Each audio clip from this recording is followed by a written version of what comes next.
Distinguished guests, oh my God, that's the first time that's ever happened where everyone turned around and actually listened. So what we're going to do now, we're going to close our conversation. How will we connect? Can we connect via LinkedIn? Might be one option, follow each other on Instagram. We may not need to connect. It's okay, we're not getting married. It's all good. But I would hope that you should and you will connect. So do whatever you need to do to connect with each other, and then I want you to do one more rotation before you return to your seats. Are we ready? Let's go.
A way of activating LinkedIn to simply connect, doing some funky things?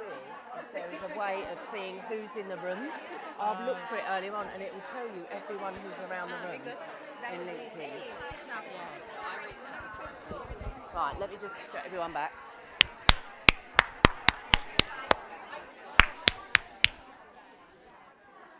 Okay, distinguished guests, can I ask you all now please close those conversations and return to your seats, please?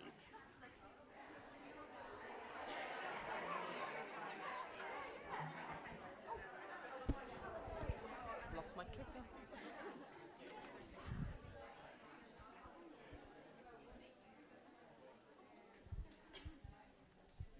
How did you find that? Was it easier because I gave you a task to do? Yes. Fantastic. One of the things I would encourage all of you with your networks, any event that you're having, that's a very easy exercise to do.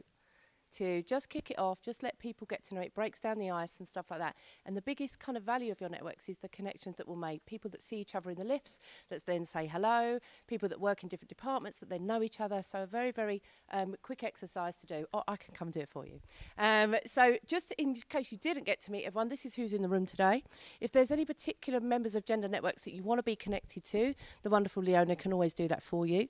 You can see all the members on the website. There are some people that we're not allowed to put their logos on, but do approach us if it's a client of yours or something like that you want to connect. It's great to do stuff together, so we can do that. And remember, there are around 98, I think, different members of Gender Network. So you know we're quite an established network. You'd think so after kind of 10 years. So new members lately: Direct Line, Global Relay, Linklaters, Phoenix Group, and Uber Eats as well.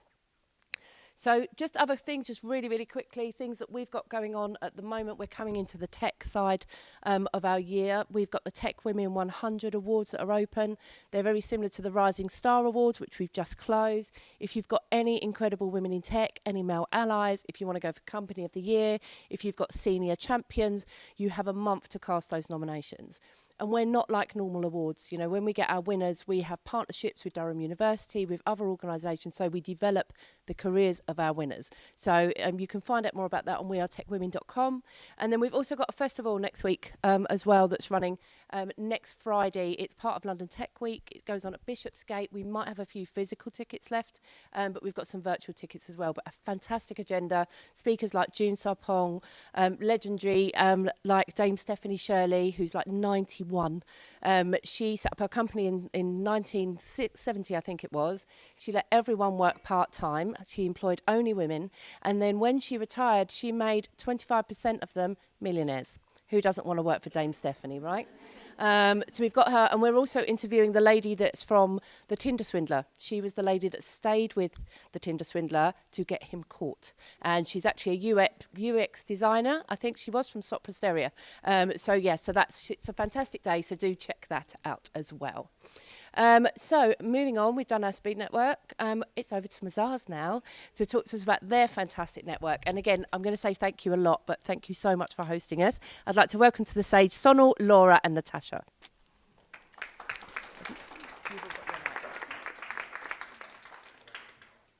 you okay? Yeah, we'll just take this one. Yeah. Good evening and very warm welcome to all of you. We are delighted to be hosting a quarterly meeting of WeAreTheCity Gender Network in our new Mazars offices. Mazars is an international professional services firm. We provide a wide range of services, audit, tax, consultancy, advisory, and we're present in 95 countries and very proud to have 47,000 people working for our firm globally. I'm Natasha Mulman. I'm a leader of our Balance Network. And with me, I have Laura from our Balance Committee and also Sonal, our head of Inclusion, Culture and Wellbeing. Balance Network is one of our 11 network working to help our firm to achieve inclusion and diversity strategy. And we have members of our networks here, and I'm sure they will introduce themselves to you during the course of this evening. The purpose of the Balance Network is to achieve drive gender parity. And we do this by supporting women and organizing events to inspire, develop, empower, and sponsor a female to get best of their career, to succeed, and to realize their full potential.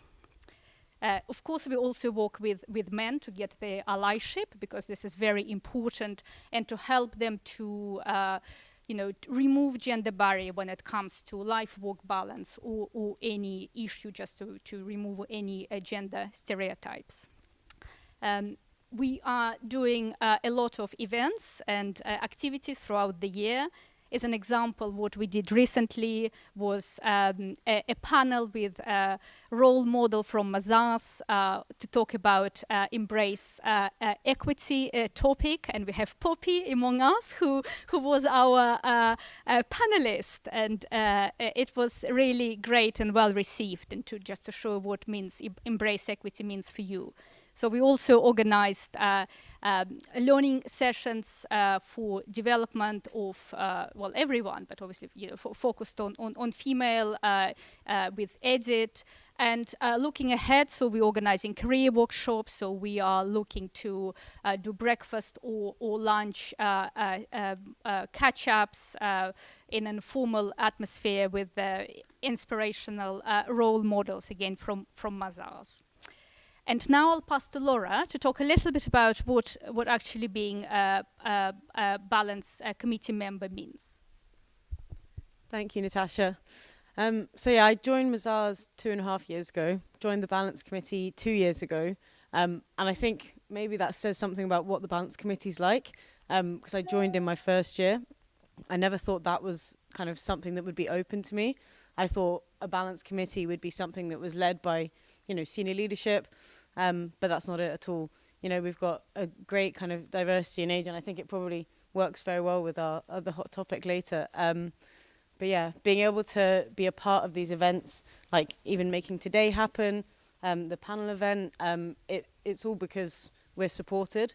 And I think that balance, the Balance Network gives us a space to feel supported, to talk openly about things. Especially for me, I'm in tech and digital.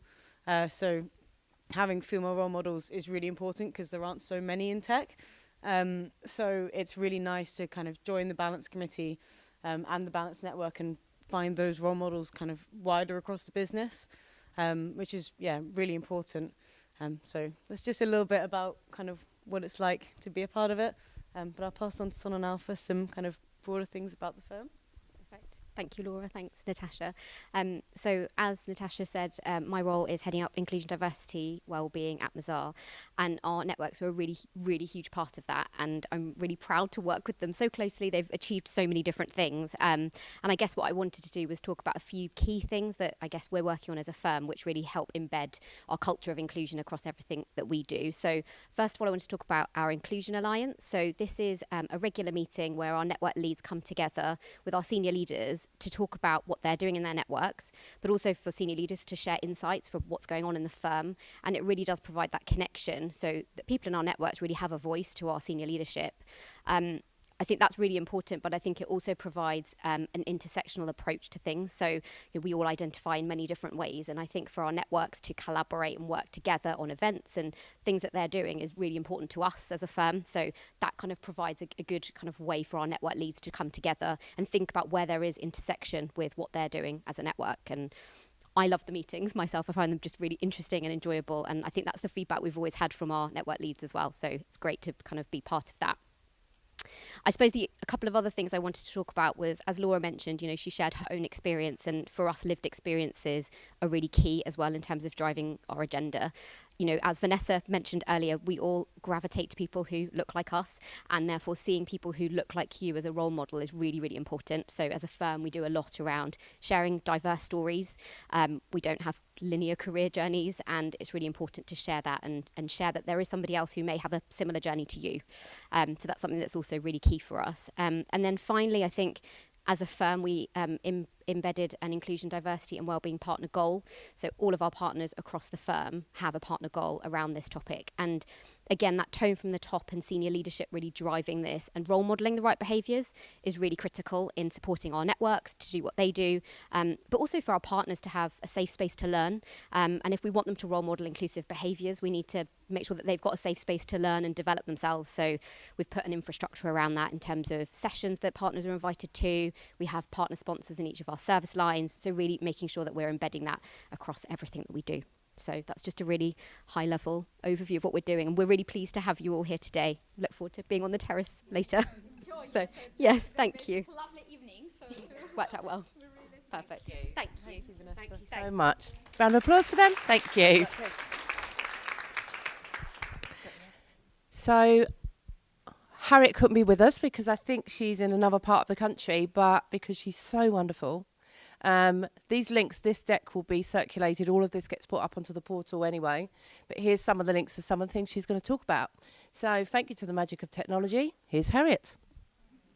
Hello, Gender Networks. I'm so sorry I can't be with you. I am currently in Manchester running a workshop on female leadership.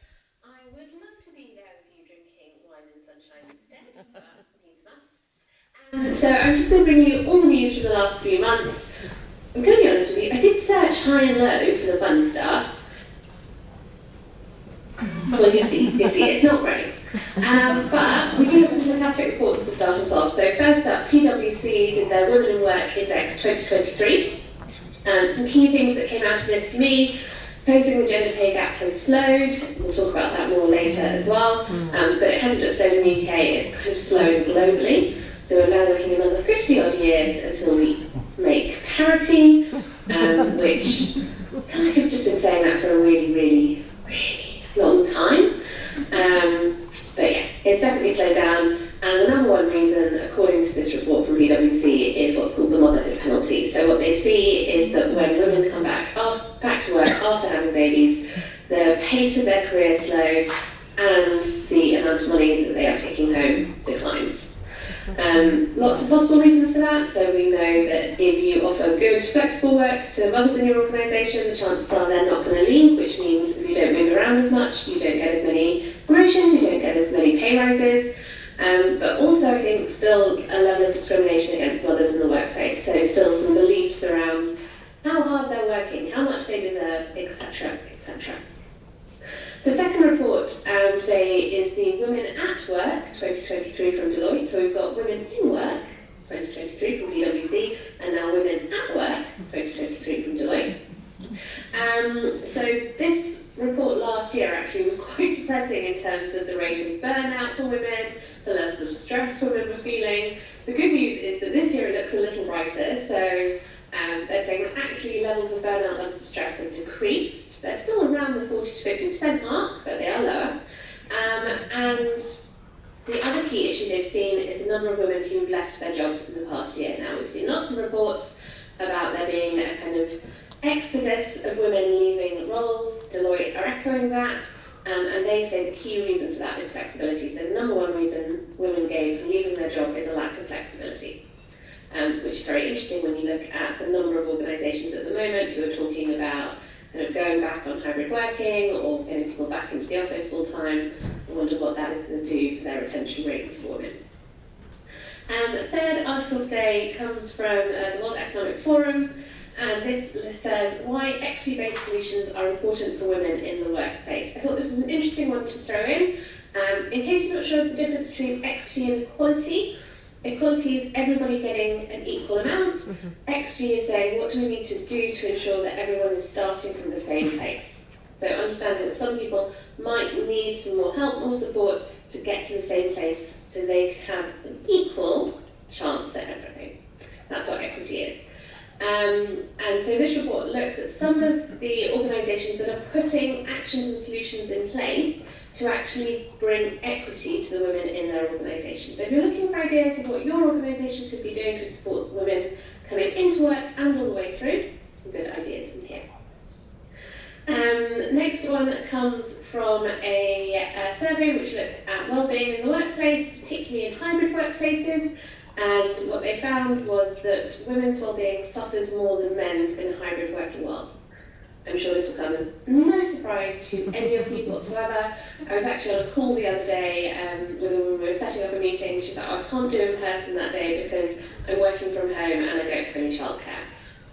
And for me, this really shows the problem with what we expect from hybrid work. So when men are working from home, they are still working from home. When women are working from home, there's a sort of expectation that that also means that somehow they can do two jobs at once, only get paid for one of them, and look after a child while also doing their full-time job. Speaks masses about the childcare problem that we have in this country, but also just about the expectations for women, and no wonder then that's impacting on their well-being. Possibly one of the more depressing stories today.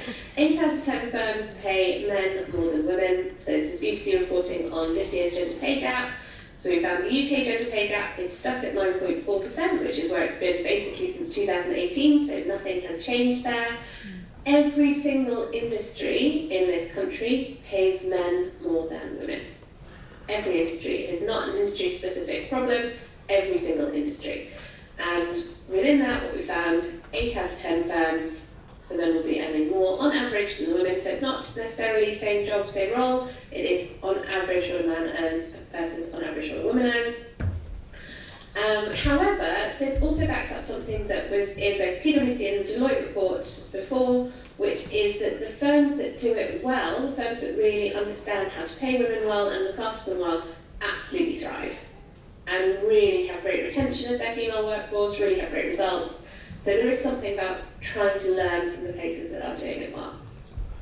There is quite an angry article from The Guardian here about no reward for leaning in, the workplace toll of emotional labour.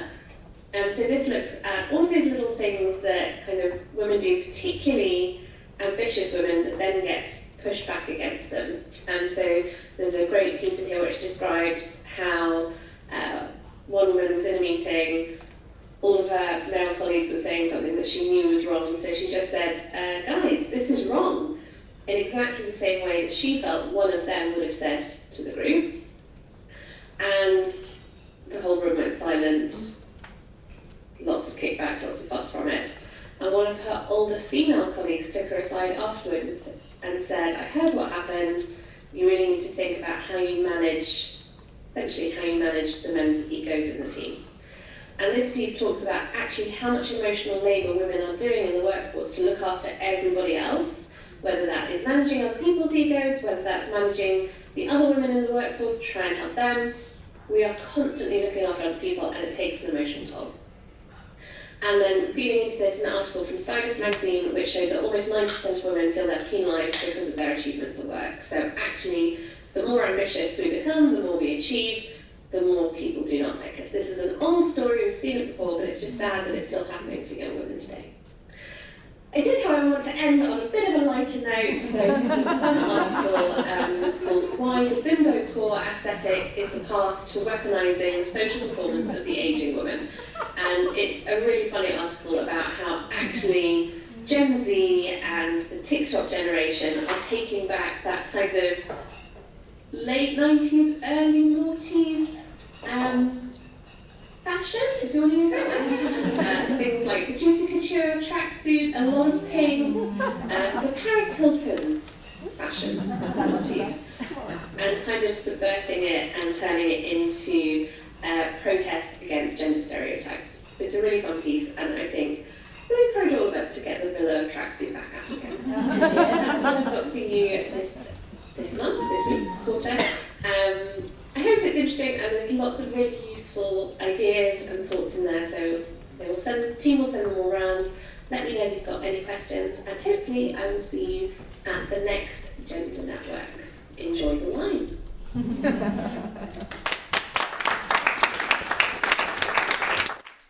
Harriet is awesome, however, she's never the bearer of good news, unfortunately. We often joke, I'm like, there must be something good, numbers must have gone up.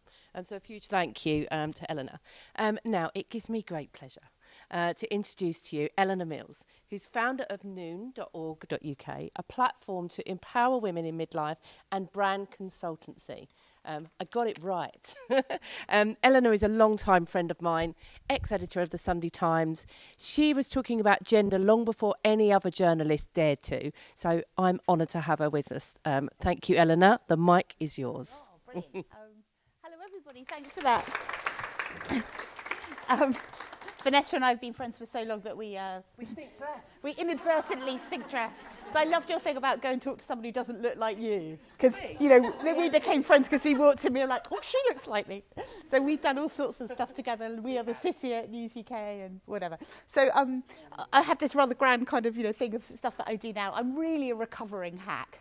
I was a journalist, I'm still a journalist, but I was a big newspaper lady for about 25 years at the Sunday Times, also Telegraph Observer, chair of Women in Journalism for 10 years. So I'm now interested in how we change the story that we tell about the later stages of women's lives. Aha, here we go. And yeah, it's always amazing when these things actually work. So I now run a thing called noon.org.uk. Noon because in the 100-year life, 50 is halfway through. So if you think about your day, we're kind of we're just after lunch, maybe having like an after lunch aperitif, a little schnifter. Looking forward to a rather boozy afternoon. It's all getting good. It's always my favourite part of the day. So what I'm trying to do is to change the story that we tell about the later stages of women's lives to one which is more fit for purpose, more optimistic, and also more reflective of the kinds of lives that we see women around us living. So meet the Queenagers. So I decided we really needed a rebrand. So I don't like midlife women, menopause, very, very dreary, Queenagers. So when we did a big piece of research with Accenture, when we say noon, our motto, so much more to come. You need to get excited about the rest of your life. I want all younger women to look forward to being 50 as the point where they come into their prime. I think 50 is where we become the women we always wanted to be. And this has a lot of resonance, I think, for younger women. And the reason I set up my own media company at 50 to do this was because there is none of this in the mainstream, believe me. I was editor of the Sunday Times magazine, edited the News Review. It was bloody hard to get articles into the newspaper about older women, even though most Sunday Times subscribers were in this cohort. The older men were not interested. Basically, the view in the mainstream media of women, and according to Harriet Minter's stuff, is that basically women were there to brighten up a page. I'd go and see my editor, brighten up the page, love looks really dull. Basically meant putting a picture of a pretty girl. If you look at the business sections, they're still doing it today. So I set up Noon. Sorry, I hate that picture. I don't know why it's in my deck. But so we talk about queenagers, so much more to come. I was described the other day as a queenager influencer, which I found slightly depressing. My children thought was hilarious. And I think that we're hitting the zeitgeist because there's beginning to be a whole, like I set Noon up 2 years ago, and when I first started talking about queenagers and things, people just looked at me like I was a bit bonkers. But since then we've had Helena Bonham Carter saying she feels like she's getting into her prime at 56. We've got the amazing Michelle Yeoh, who became an Oscar winner at 62, and famously said, she could have been quoting me, "Don't let anybody tell you you're past your prime." And what I'm really trying to do is to change the stories that we tell in the culture around how men age like silver foxes, fine wine, get better, whereas women are seen like peaches, one wrinkle, and we should be chucked in the bin. So I don't like that much. And so I started, what I can do is tell stories. I've been telling stories which catch the zeitgeist for the last 25, 30 years. It's why Rupert Murdoch went on employing me for a very long time. So my platform that I now run, noon.org.uk, is full of inspirational stories of what women can do at this point, the kind of stories that you don't really see much in the mainstream. So this is a kind of, basically what we do is, it's a mixture of a platform, which has a whole load of stories, it's a kind of website, but we also run a community. So I have 10,000, more than that actually, now signed up to my Substack, The Queenager. And we have a kind of paid community of that as well. And we run retreats, events, book club, all sorts of stuff around for women at this point, which is all about moving into a new chapter. Because, I'll come back to this in a sec. So it's all about starting a new chapter at midlife. Basically, in the 100-year life, which we're all lucky enough probably to be living, and which actually is one of the huge achievements of science in the last kind of 50, 100 years, our lifespan has doubled. What we haven't really got round to as a species is working out quite what we're going to do with that extra time. We don't want to sit in a nursing home kind of, watching endless reruns of Corrie, or I don't. And there's still this assumption in the culture that you kind of get educated, you work somewhere for 30, 40 years, then you retire and have a heart attack on the golf course. And actually that, of course, is wrong now. We get educated, most of us, the government's going to make us work till we're 67 until we can get our pensions. So the idea that you then, you leave college or whatever, you get trained up and then you work for the same place from when you're 21 to when you're 67. I mean, I did 25 years at News UK and most of my friends thought that was like bizarre. They'd all reinvented themselves several times in that thing. So I think that there is, or I can see in the statistics, there's a huge pivot that goes on in women's lives at around 50. And I'm also really interested in these women because I think there's this opportunity now, what we call the third quarter between 50 and 75, to really do all the things that we wanted to do kind of in our lives, but which life got in the way of. So, and also these women are completely forgotten cohort in terms of brands, in terms of media, and also in terms of the way your kind of companies and gender networks are thinking about the retention of senior women within the business. I was just chatting to somebody, I won't say who, and I was saying, how many senior women are there in your consultancy? She said, basically none. The partners are in their 30s. And there are very, very few queenagers. But queenagers are actually we were a really transformative generation. We are the first generation of women to have worked all the way through from when we left university, and we left university in the same numbers as men, which again was different. And in the 2019 census, women over 40 started earning more money than women under 40 for the first time ever. And so what that shows is, you know, despite we've still got problems with people coming back from maternity and companies not valuing mothers and not enough flexibility and all that stuff, but there is now a cohort of women like me and Vanessa and other people I can see in this room who have had careers, and we've worked all the way through, and we've hit 50, and we are very, very different from any women who have come before us, because we have independent means. We're not just going to shut up and go quietly into that good night. We've still got a lot to do. And we feel like we're just getting started, and yet the narrative and the culture around us is that we're done, but we're not. So, and the menopause conversation, in a way, is the first bit of the Queen Age's roaring. It's the first bit. This is saying this is a really, truly problematic bit of health inequality. All women hit this. We want doctors to know what's going on. Until last year, and after the Davina programme, it was not mandatory for doctors to be trained in the menopause. And now all companies and things are beginning to, it's not a taboo anymore, we can actually mention it. But I think there's a slight problem with that, which is that menopause is a bit like pregnancy. When you're going through it, it's really intense. You want to read all about it. You want to know all about your symptoms. You know, when you've got to have a baby, it's like, oh, it's a pea. Oh, it's a marble. Oh, you know, it's a tennis ball that's growing toes. You know, it's a bit like that with your menopause. You're really into it when it's actually happening. But it actually passes quite quick. And 3/4 of women don't have that bad a time. And I think that there's actually been a bit of scariness going on to younger women, that this is all going to be horrendous and your life's going to fall apart and you're just going to spend the whole time feeling hot. It's really, for most women, it's actually not that bad. But what's happened is a kind of hot pinkification of this whole cohort of women at this point, that they're all put under this menopausal umbrella. And as I said at Adweek with Lizelle a few weeks ago, women don't want to be seen as walking hot flushes. We talk about queenagers, not walking hot flushes. And seeing all women in midlife as kind of menopausal is a bit like saying to a group of middle-aged men, oh, welcome to the Viagra years. You know, how's that go for you? That's not the only thing that we're about. So sorry, rant over. So these women are behind 93% of purchasing decisions in their household, half of the chief income earner. They're 90% more likely than those under 40 to earn more than 40 grand. So they're a huge consumer demographic that all your companies need to be thinking about. But they're also, we're just talking about gender equity and gender equality. If we lose all these women out of the workforce, and when you look around your companies, you can see that they're going. We just heard about the Great Resignation. That's even bigger for senior women. So Sheryl Sandberg's latest report shows that for every woman who's made a director, 2 resign. So we're never going to get to gender equity at the top if we lose the queenagers out of our organisations. So just so you know a bit more about them. So queenager, we did this big piece of research with Accenture last year. 41% don't feel represented by wider society. I actually went to a huge event at a media agency yesterday where I was speaking, and they thought that was actually higher. They had a slightly wider thing. They thought that was more like 55%.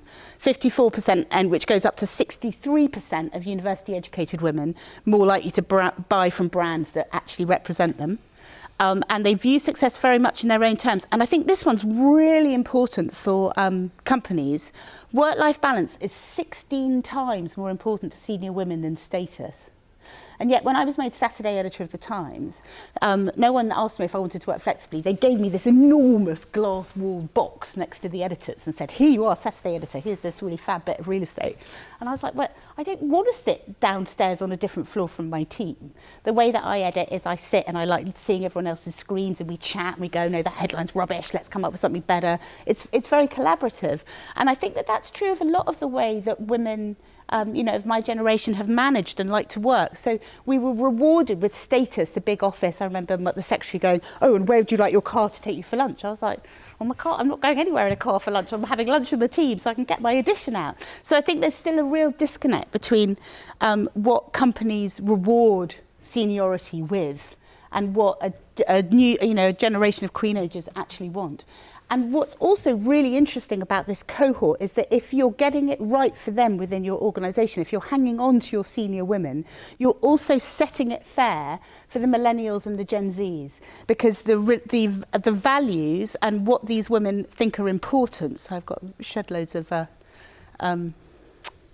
want to get onto the stuff about work. So what the women think is important at work is actually really, really the same as what the younger generations want. So senior women, queen agers, this is women 45 to 60, they want work-life balance, they want to feel valued, they want to feel proud, they want to make a positive contribution. This thing about purpose is super important to them. And here we go. They're really not so motivated by the status, which is still what they tend to have, which I think is partly why we've got such an exodus of women in midlife from corporations. So I was interviewing Hanneke Schmitz the other day, who's the CEO of BNY Mellon and the new global chair of the 30% Club. And we were talking about the brain drain that we now see between women aged kind of 45 to 55 out of corporates. And we're going to start. We're doing some research with the government and with them about looking at the why those women are leaving. So I think it's really interesting. I'm really interested in all your kind of the amazing stuff all your DEI and balanced networks are doing. But I wonder how many of you are actually tracking age as part of your diversity conversations, and particularly how many of you are looking at what I call gendered ageism, which is where ageism meets sexism. In the workplace. So we were just hearing from Harriet Minter about how all these women are like leaning in so far they're practically falling over horizontal, and it's not really getting them anywhere. And that kind of how women are expected to do the kind of emotional kind of labour within offices. I talk about that as being pleasing. You're always expected to be quite pleasing and provide the social oil. And I think that there comes a point as a woman where you're less pleasing physically, so they don't want to have you around quite so much. And you're less pleasing in terms of kind of wanting to please. Once you've been doing your job for 25, 30 years, you're much more likely to turn around and go, well, as we just heard, that's wrong. Or, no, I don't agree with that. Or, actually, we tried that 10 years ago and it didn't work. Or, actually, I'm right about this because I've done all these different things for this company and been massively successful, and I'm going to stand up for myself. And I think that when women do that, that kind of shows teeth piece, which is a really important part of leadership, they often get judged for it, and which also ties into one of the things from Harriet Minter about as women get more successful, they get less liked. I interviewed Sheryl Sandberg just before she left Facebook, and we were talking about this, and she was saying that it's still really very much the case that the more senior you get, the kind of more unpopular women become, whereas for men it's the opposite. So there are still some really fundamental things, I think, within our society, and particularly about how we think about those older, more senior women, which we really need to challenge. And what I'm trying to do in the work that I do now is to change the story that we tell about women as they age. And so I hope that it will be as impossible to make derogatory comments about a kind of older woman in the future as it is now to talk about kind of homosexuality or race in the way that was pretty customary when I was growing up. And that we have changed those stories within our society. And the next kind of frontier is how we think about ageing. And it's something that, there are lots of different kind of DEI groups. The one that we're all going to join, if we're lucky enough, is to become old. And so I really hate all the kind of anti-aging narrative. All of that stuff is basically putting a sell-by date on women. And we just need to really think about those kind of things that we're being sold often by the beauty industry, or those kind of things about what is a woman valued for. And also to check ourselves when we look in the mirror and maybe judge ourselves for our wrinkles, or kind of, feel like we don't measure up or that we're not enough. And to think about how I became interested in this because as a journalist, I was very interested in the male lens that I could see all around us in our society. How basically all the decisions in newspapers and the media were taken by a kind of cadre of old, white, posh men with a particular view. And that coloured the way that we were all taught to see ourselves. So that the media became not a reflecting mirror, but a distorting lens. So I think that culturally, we've all been part of that distorting lens, and it really still affects how we see and judge women and what women are valued for, and that we all need to start checking ourselves on that. And I think organisations particularly need to think about the real equity of all these women who, you know, started off in the same quantities. I entered the workforce in 1993 with the same number and there were the same number of women who entered as men into things like medicine and the law. And yet at the top of law firms, sorry, mezzos, it's still only like 20% female partners on average. So there's still a kind of massive kind of attrition for being a woman. We're still not getting enough women to the top. And I think we need to really think about that lens of gendered ageism in why the dial is so slow to move. So Harriet Minter said 50 years. Actually, when I interviewed Hanneke Schmitz the other day, she said it's probably more like 100 at the rate that we're going. And I think that we shouldn't feel too depressed about that. I'm going to cheer Vanessa up here. Because if you think about the kind of thousands of years in which women have been told basically, you know, to be quiet, that being physically weaker was actually, you know, meant that we could die if we spoke up. We would get thrust out of the tribe. We might well be killed. I mean, that happens to women still in other parts of the world. That it's not surprising that it's taking time to shift the dial. And the reality is that we are very much at the beginning of this kind of drive towards equality. I think we're like on the nursery slopes. If you can see, the kind of Himalayas are over here. When I entered the corporate world in the early 90s, it was like we were given the lanyard, we were allowed in, and because we were allowed in, we were told we had equality, but we didn't. We were being allowed into a man's world. Like when I first went up to Oxford to my college, we'd only had women for about 10 years. There were no women's bathrooms, there were no women on the walls, there were no women tutors. But we were expected to think that we got equality because we were allowed in the door. No, that was like the first step. Now my daughter's at the same college and there are female tutors and there are women on the walls and there's a list of amazing women from the college. Humble brag, I'm quite proud to be on. In fact, I only saw it though when I'd had to sleep on my daughter's floor because she'd had a chest infection and I'd gone down and taken her to hospital. So I slept on her floor kind of in my clothes from the day before and I went into the JCR looking like a tramp, carrying a sleeping bag. And I was like, oh, I'm one of your women on the wall. So that was quite fun. But I think that, so change is coming. You know, the fact that we're talking about menopause, that we're talking about menstruation or periods at work, or that there are now all these different kind of balanced things, means that things are shifting. But we're not there yet, and there's a long way to go. And I would just like to put on your radar this whole business of older women and how they're thought about and how they're judged, and for you to think about that within your organisation. Are you measuring it?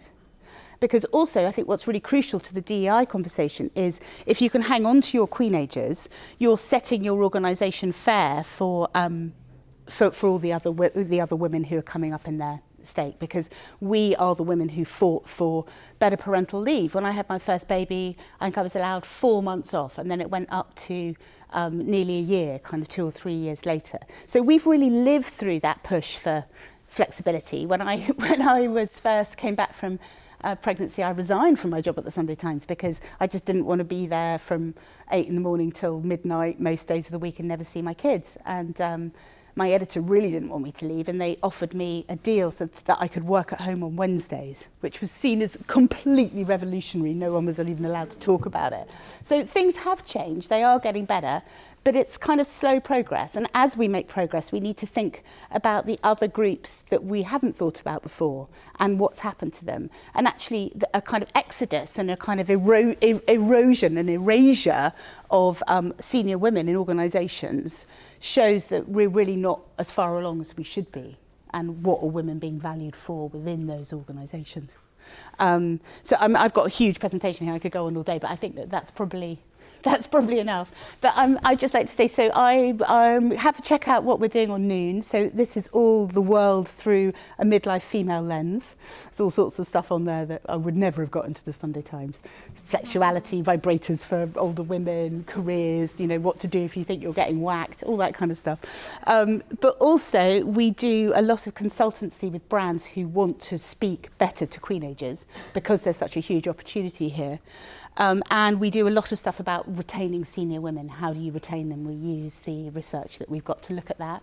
And then the other thing that I think is really important for you, because you're all a load of DEI people, is just really thinking about age within the workshop, so the workplace. So what I'm also doing, which is really proving very popular, is intergenerational workshops. We've now got 5 different generations working alongside each other, and we know the kind of frictions that there are there, from over the trans stuff to things like men wanting to work flexibly or pick up their kids from school, and the senior men going, well, you know, I never did that, why do you want to do that?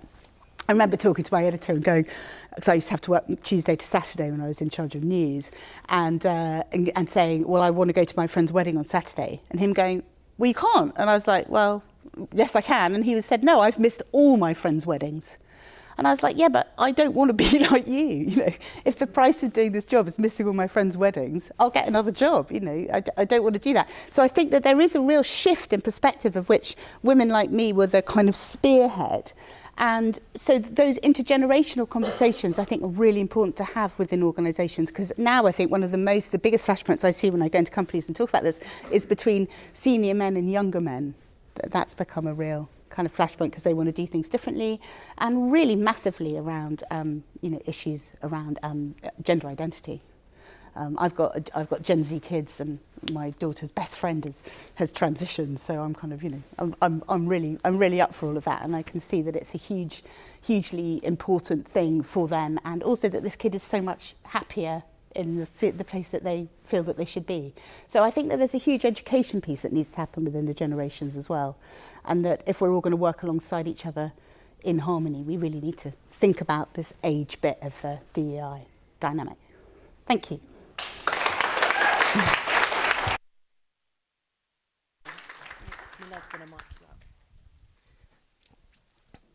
There is so much there, Eleanor, to unpack, isn't there?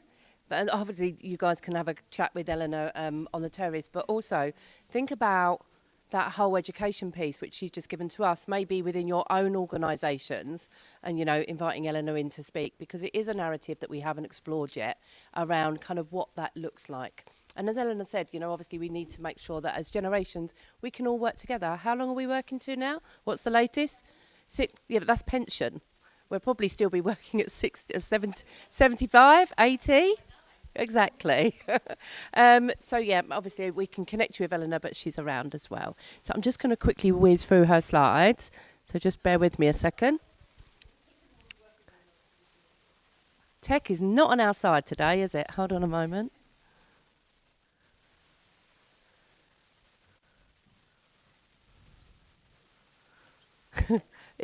He's saying in my ear, keep talking, keep talking. This is the bit where I tap dance. I can do it. Normally takes a few glasses of wine, but not tonight. All right, okay. Do you want to start? Okay. So to continue, it's all right. So to continue this conversation, Catherine Sermons from Phoenix Group, Catherine approached us about a coalition that they're trying to build to kind of support women that are coming back in midlife. So it was a perfect kind of opportunity for you to come and talk to us about what you're doing, and hopefully some of the companies in the room can support Catherine and Phoenix's work as well. So over to you. Thank you. And I'm gonna wing this for a bit whilst I haven't got that. I mean, to start with, so thank you very much for being here, and thank you so much here. To start with, to be perfectly honest with you, I thought, oh my God, I've got to follow Eleanor Mills, and I think I'm probably on the cusp of being a queen-ager, but so total admiration. I thought, how on earth do I follow the queen-ager pitch? And then with hindsight, I realised Vanessa and her brilliance is you've totally set this up for me, which is amazing. So thank you. And just while I buy myself a little bit of time here, but one of the things I want to say is, can you imagine a life without teenagers? I mean, that sounds like the most ridiculous conversation, doesn't it?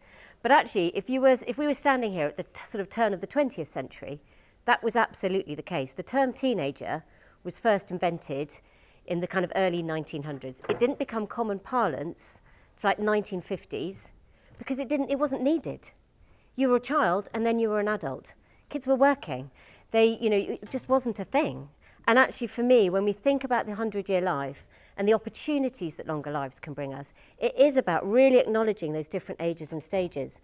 That period of being a teenager now, when you think of adolescence, that's getting longer because we've got this opportunity to make this longer. So I love the introduction of the concept of queen ages, and I can't wait to see what the different kind of ages and stages that we can all build into our lives. There's an analogy that's used, I totally steal it from a professor from Stanford, when we talk about longer lives, and he says, imagine you've written a play, okay? It's a 75-minute play. This is probably the slightly obvious analogy being that that's equivalent to every year of your life expectancy. He says, and the producer comes along and says, you've got another 15, 20 minutes running time. Like, what are you going to do? Like, do you just add it on to the end of your play and like really eke out your final scene? It's like, I mean, how depressing is that? You'll just end up being old longer. It's like, why have this disproportionately long tail? It's like, no, of course not. You go back to your plot lines. You add new chapters, new characters, new scenes. And that's the opportunity as we see it from longer lives. And completely just in awe of what you're doing to say we've got to change the narrative around this. But we've also then got to support, and that's where I come into it with my non-existent slides, don't worry. That's where I come into it to say, so I work for Phoenix Group. We're 2 doors down here, 20 Old Bailey. It's a big pensions, lifetime savings company. I'd never even heard of them till I started working for them, really. But they run things like Standard Life, and we are members of the gender networks. My colleague Tina, I don't know if many of you have met Tina or any of these previously, she chairs our Balance Network, and she unfortunately couldn't be with us tonight. She suggested I came along and talk to you about what we're doing. So Phoenix Insights was set up as a think tank inside Phoenix Group. Pension company naturally thinks about longer lives all the time, saying, but we're not embracing the opportunities. The systems and structures that we lead, that support us through our lives are set up for this 20th century model, this 3-stage life. You work, well, you're in education, maybe ever longer, but first 20 years of your life, you work, and then you retire. And they make a lot of money out of retirement. But actually, we're not set up, we don't want to be set up for this sort of 3-stage life anymore. We want to be thinking about these 100-year lives and how do we recalibrate society around the opportunities of that. So that's where we're set up. I've got colleagues who do research, policy and analysis, like classic think tankery, and I head up our public engagement and our campaigns. And I love the fact that we do both because, I've got some small slides. Because actually, yes, it's important to change the structures and the systems. You've got to change, they're the things that control and enable our lives. And the workplace is a massive part of that structure and that system. But actually, equally, we're not people who sit here, I think, waiting for government to do everything for us and sort it out for us. It's like individuals, our mindsets, our skill sets, we can make a lot of these changes for ourselves. And that's where we come at this with both the research and policy analysis side and my far cleverer colleagues and me on public engagement and campaigns. I think I've got slides now, but I'm not sure I've got the clicker, so maybe I go over here. So anyway, maybe I won't. I might try it without and see if someone would say. Doesn't matter. Okay, so maybe I went the wrong way. Thank you. I'm going to just keep going. If you can cope with the distraction, really doesn't matter. Yeah, and actually the other thing I was just going to say, Eleanor, from what you were talking about, is someone said to me the other day, ageism is actually self-harm. I mean, it seems like this crazy thing because this is where, this is of all the protected characteristics, like the only one that's going to happen to all of us, really, and God willing, you kind of want it to. That looks good. I'm being delivered by slide. Thank you. Now I feel like there's a pressure around the slides. They're not actually that good. Thank you. I was going to get much better kudos for doing it without them. And Eleanor, where you talked about this, you talked about telling this new story and this narrative and something you have this amazing gift for, and putting this issue on your radar, thinking about the powers. You guys are really influential people. You think about the companies you work for and the networks that you have and the ear that you have of senior people in your organisation. So you've got a really powerful opportunity here. We're saying putting this issue on your radar, but then for me, there's something about saying, how do we give you really practical things that you can do about this? Because we've got to, you've got to change these things, these systems, one step at a time. So we set out on a bit of a mission, and last month we launched a new campaign called Careers Can Change. Very much framed in this positive sense. We actually started out, and it was on Vanessa's first slide with, we're going to launch a midlife careers coalition. Do you know what? We then tested that in some focus groups and we came back saying, please, for the love of God, don't do anything so dull. And don't call it midlife. And if you say something with midlife and you follow it with a word that begins with a C, we think midlife crisis. But back to that, it's got to be positive. People want to be inspired. So we really set out to say careers can change, because in the concept of this 100-year life, however you want to frame it, like imagine like doing all of that in one job for the whole time. It's just, you know, some people might like that. A lot of people aren't going to. We don't think that's really making these longer lives. In fact, I was with someone the other day who said, life's too short to do a job you hate. Okay, and I actually thought, no, life's too long to be stuck in a job you hate. It's like, so actually, how do we really think about multiple careers, different career paths, and making those changes? So that's this emphasis on careers can change. And we really want to inspire people, and I'll come on to why, particularly in midlife, to see that careers can change successfully. Because we've done all the research, and my colleagues, and clever colleagues, have done the research, and we know there's demand for this, and we know people want to do this, and they see this as an opportunity, but it also feels very daunting. And the reason that we say, so the campaign, totally inclusive, everyone can just get this message that careers can change successfully.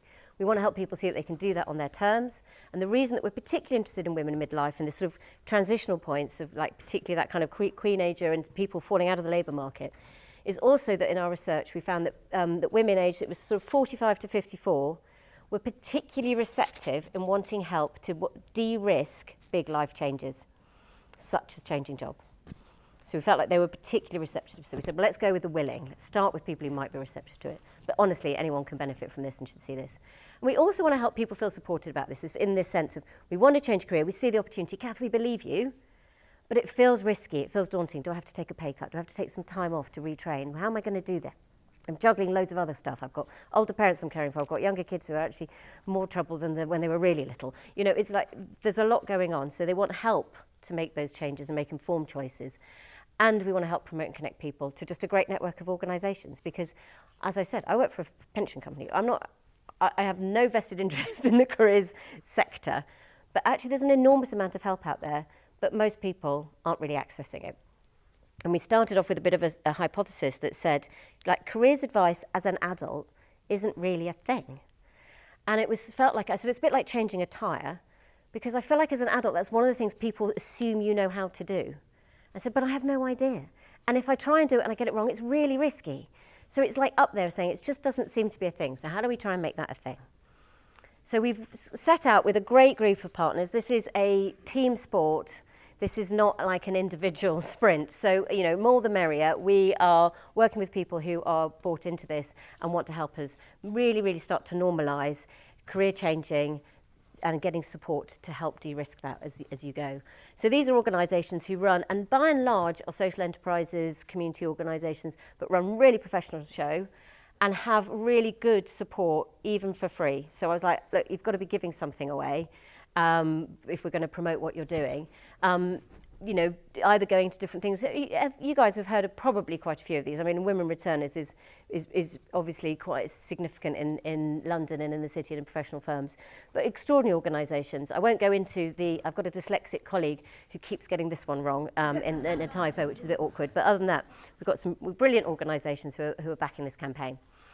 I decided not to go into lots of technical slides on research because I was thinking I'm on at this sort of, you know, 7 o'clock at night or whatever, you all got a glass of wine waiting for you around the corner. But just to say, we've done lots of evidence and lots of research. We've summarised some of that. I can share it on our website if you're interested. There's a Careers Advice for Longer Lives briefing paper, and I'll come on to why I'm going on about this. But the evidence shows that people, they have expectations of career changes. Unsurprisingly, perhaps, you know, the younger cohort saying, you know, 50%, over 50% saying they expect to change career. 45 to 54, that's still over a third. That's a huge amount of movement in the labour market, if you're not careful.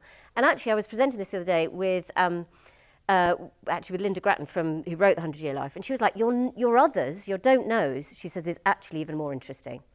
Because when you start to put these together, you're like, there could be a huge amount of movement, actually, in the labour market. And that is something I don't think employers are really thinking about or embracing the opportunity of, let alone individuals really going, well, how do I do that and how do I manage that? Some of the other research we've done, which I'm not giving you lots of technical slides, so I'm going to just cover some of this. So we've got the demand. We know that people perceive that as risky. We know that a lot of people aren't actively managing their careers. So we asked people, and we said, what have you done to take action on your career in the last 6 months?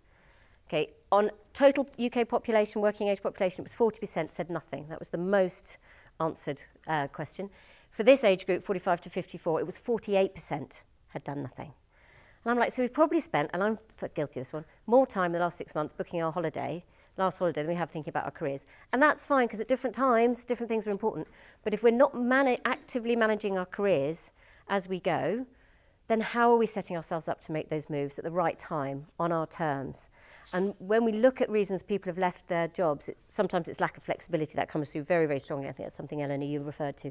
But it is also some of these other things that happen in life where people are saying, you know, actually it wasn't until it was redundancy was the push. Or it was having to leave for caring responsibilities. It was leaving for a health condition, and menopause being part of that. And actually, I'm like, how do we get people to the point where they're making these changes in a proactive way on their terms, rather than as a result of other factors that happen to them?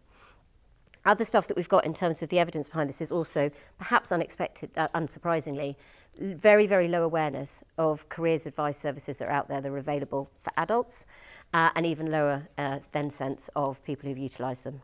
So loads of information. Someone talked earlier, Sonal, I think it was you, about the fact that we're often leading now non-linear careers. And I love the guys at Squiggly Careers. And I don't know, I mean, have most people heard of Squiggly Careers? I do not think organisations are embracing this fully yet. It's like the secret in the room. We're all sort of got these sort of slightly messy, squiggly, spaghetti-shaped careers. And these are just two, a colleague of mine, one of my ex-co-boss, and Julianne Miles, because I thought you'd all know women returners. Claire's story is really interesting because it shows actually how she squiggled around, but within the same firm. And to me, that's really important when I'm talking to people in companies, so that you don't get so scared of what a squiggly career could mean. Because, you know, you ask your corporation to do something, they say, everyone's just going to leave. So how do you squiggle and stay is one of the things that the guys at Squiggly talk about. But what I find fascinating is probably two really profound things that I think they're helping reframe in workplaces. But I actually think people like you guys could help accelerate that through the culture of an organisation. The first is the message about lose your ladder. Like, it's not just saying that the idea that there's a career ladder and every step is up, you know, you've got to keep climbing each rung. So that's not only just unhelpful, it's actually potentially quite damaging, because it perpetuates an idea that success is getting to the top that inevitably only a few people can do. So there's a really big piece here. I think culturally, when we've got to understand how we really embrace this, and particularly how we make it a reality that supports people's careers within companies, it's lose the ladder. And the other really powerful reframing they're doing is about reframing ambition. I used to be a bit like, oh, I'm not great at the word ambition. I think that's really showy and I've got to be really good at stuff. It's like, no, ambition is getting what you want from work. And I just think that's really powerful for people who don't see ambition as necessarily getting to the top of something. And it really gives people permission to think differently about how they develop their careers and what they do. So, I mean, who loves a 4-box grid? I'm going to be quick because I think I'm probably on over time. Again, Guy at Stanford who does this, I use it just to share this idea that careers can change, but how and in different ways. So the continuum, like keep being you, and you may invest and develop your mastery, your skills in a different way. I'm going to focus less on this one. A pivot. Now, I mean, I use that a lot anyway. But this, in the kind of 4-box grid here, is more about saying, so you do the same sort of role, but in a different setting. And so if I take my colleague Tina, who chairs our Balance Network, and actually I chatted to her about this, she said, okay, she joined Enterprise Rent-A-Car from university, even though she'd done a degree in economics and finance. She was promoted heavily, because that's what they do at Enterprise. They're brilliant at that. She was an area manager for 7 branches in Edinburgh. And she said, I'm fed up of working in transport. I did this finance degree. I want to go and work in financial services. And it was COVID, and that's not great for the transport sector. So she went to Phoenix Group, to Standard Life, and she ran customer operation teams.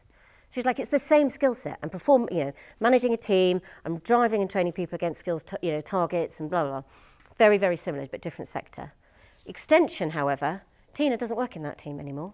She works in the same company, but she's now doing a completely different role. She's a technical manager for workplace propositions. She said no technical knowledge about pensions, so she would never have applied for that job normally. But the skill set there was a transferable skill set, and because she was within the organisation and she was well connected and a bit of luck and a bit of nous, she worked out how to get the job in that team. She's never been happier. But it's a totally different role, but within the same company. And then reinvention, well, that speaks for itself. You know, this is the now teach. This is the people who used to be the lawyers who go on and become teachers, or the person who works in pharmaceuticals. So it's just to help people. And I think if you take anything from this, about this next stage of life, and thinking about how do we really inspire people to think about how they can manage their careers and see how their careers can change, then it's seeing that can happen in different ways. So I'm going to leave you with some next steps, because I think I'm probably over. So really, I want you to think about, what does this mean for you personally? like being in charge of how your career can change and what that means to you and what kind of changes you want to make and how you might invest. No, don't be part of that 40 or 48% that aren't doing anything. It doesn't have to be big steps all the time. It's almost like your 5 a day. What are the daily habits that can help you keep your options open, develop your networks and think about your career? And we've got this Careers Can Change website with loads of free resources from those partners and lots of interesting information. And it's a bit minimum viable proposition at the moment, but it's going to keep getting better, so keep going back. Share your conversation with friends and colleagues. And then the third point for me, this is you guys think about your role as chairs of these powerful networks, is have this discussion in your network, in one of your network meetings. We've got, if you want it, I can give you like a discussion guide to help you with that, like just 2 sides of A4, some of the evidence, some of the questions you might ask, and really start to see what you can do is to drive and enable this kind of change within your organisations. So I will leave it at that. Thank you. Thank you. Thank you so much, Catherine. So what we're going to do, rather than do table topics, I appreciate we've overrun, conversation as you go out onto the terrace to have some drinks and some nibbles. So the question I want you to be asking is, how do we serve across our generations? What are we currently doing at the moment? What can we do better? What does that look like? So are we all good for that? So before we go off and do that, obviously, just a couple of more dates for your diary, but I would like to say a huge thank you. Firstly to Mazars for hosting us, and to all of the team here that have made tonight possible. So to Sonna, Natasha and Laura, and then obviously to Eleanor, and then to Catherine as well, and to my team as well, and to all of you for showing up. It's quite difficult to get people to in-person events at the moment, so the fact that you all showed up, we're very, very grateful for that. So, let's go and have some drinks. Are we good? Fantastic.